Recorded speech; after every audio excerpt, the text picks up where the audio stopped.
In the heart of Gaza, a resilient community thrives, the Black Palestinians, just 1% of the population, yet deeply rooted. Amidst the struggle for identity, they face harsh racism, and it's time to unveil their untold stories, shedding light on the challenges they endure, fighting for recognition and equality in their homeland.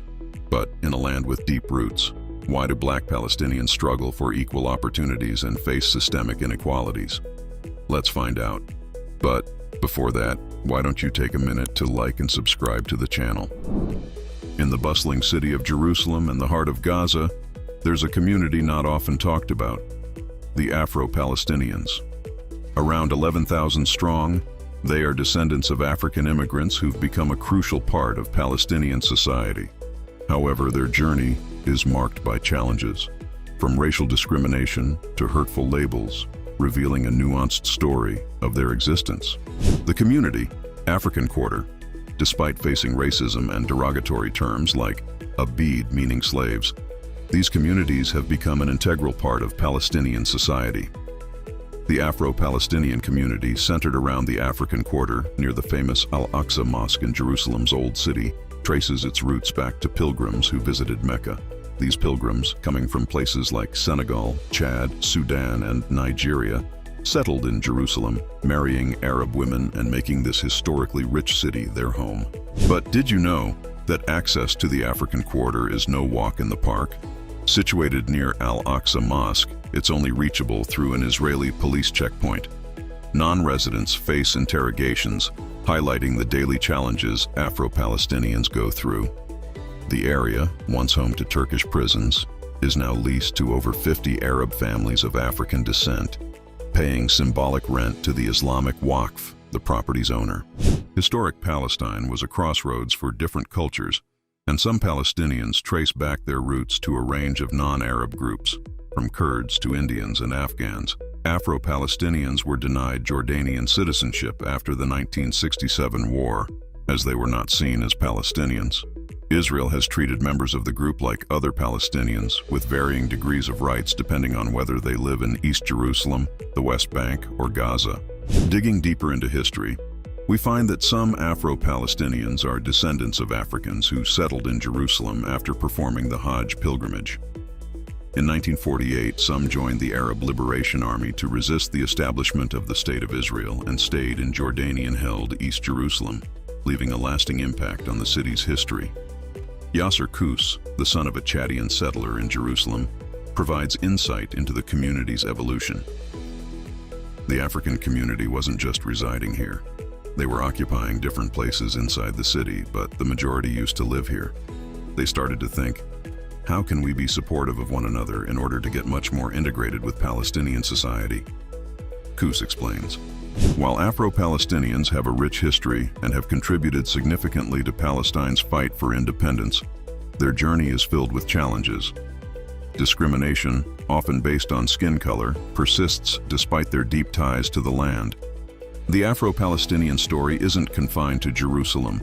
It extends to significant communities in Gaza and the West Bank town of Jericho.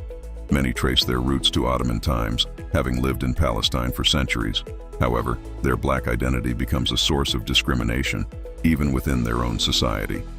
Fatima Bernawi, the inaugural female Palestinian political prisoner, faced imprisonment in 1967 after attempting to plant a bomb in a cinema in Jerusalem in protest of a film that was a celebration of the 1967 Israeli-Palestinian War. Born to a Nigerian father and Palestinian mother, her journey took an unexpected turn as she later became a senior Palestinian police officer, challenging societal expectations. Bernawi's complex narrative reflects the intricate paths individuals navigate within the Palestinian context. Musa Kwas, director of the African Community Society in Jerusalem, spent 5 years in prison during the early 1990s for his involvement in the first Palestinian uprising. His incarceration underscores the sacrifices made by individuals dedicated to the Palestinian cause. Kwas, who spent 5 years in prison for participating in the first Palestinian uprising, highlights the enigma of heroes emerging from conflict. However, Afro-Palestinians, including these heroes, often grapple with economic disenfranchisement. Despite their heroic status, they live in widespread poverty, facing discrimination from both Palestinians and Israelis. Quas notes the challenges, explaining, "Many leave school early to support their families, and the houses that we live in are very small." In the vibrant cultural landscape of the Gaza Strip, Black Palestinian artists find themselves entangled in the complexities of racism and discrimination. Despite their artistic contributions, these individuals encounter harsh mockery and insults, facing prejudice rooted in the color of their skin and the texture of their hair. Some Black artists in Gaza have been experiencing racism since their childhood, even as adults. When they stand on the stage to perform the traditional Bedouin songs known as Dahiya, they receive negative comments and insults in regard to the color of their skin. The discrimination extends beyond artistic performances to personal lives, affecting relationships, job opportunities, and interactions with law enforcement. Mohammed Obaid, a 26-year-old folklore dancer and founder of the Dabke Club for Children, shares his experiences as a Black Palestinian. Reflecting on his heritage, he believes his ancestors hailed from Sudan, and like many Palestinians, his family was displaced during the creation of Israel in 1948, finding refuge in Gaza. While Obaid is known as Samara, which means dark-skinned, among friends and co-workers, he embraces his dark skin as a source of pride, considering it a distinguished aspect of his identity. However, he acknowledges the subtle racism embedded in societal attitudes, making his life more challenging than that of lighter-skinned Palestinians. Despite excelling as a dancer, he feels the constant need to prove himself twice as much as others, navigating a path where talent competes with prejudice. Marriage, a deeply ingrained aspect of Palestinian culture, becomes another arena where racism manifests. The majority of Palestinians traditionally refrain from marrying Black Palestinians, although Obaid notes a gradual shift in mentality in some areas. However, for Black Palestinian women, societal norms create even more barriers. While dark-skinned men may find acceptance in marrying lighter-skinned Palestinians, the reverse is often rejected. Obaid shares a poignant example of a couple in love facing separation due to societal pressures. Recent encounters with the police reflect a disturbing trend where individuals with darker skin tones are singled out for additional security checks. In response to this injustice, Obaid channels his frustration into art, crafting a poem titled "Blacks Are Not Security Suspects."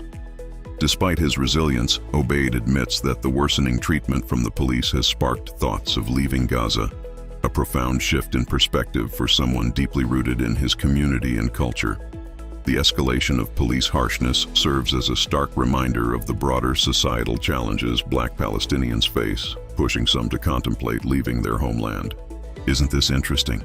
It's known that other people are also racists, but you would guess the people, who for decades claimed to be oppressed more than anyone else in the world, would be the most compassionate people on earth.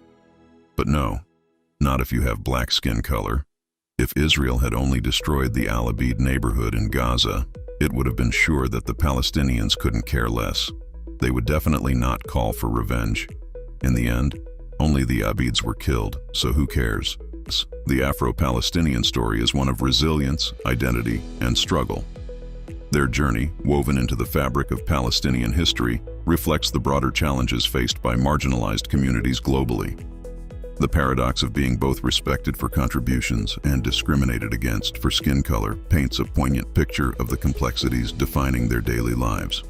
As we explore the lives of Afro-Palestinians, we encounter not just a community facing discrimination, but a group with a rich history of resilience and determination. Their narrative calls for a nuanced understanding, challenging stereotypes and shedding light on the diverse tapestry that makes up the Palestinian story. So, do you think that the situation of the Afro-Palestinians will get better if there is an end to this war? Let us know in the comments.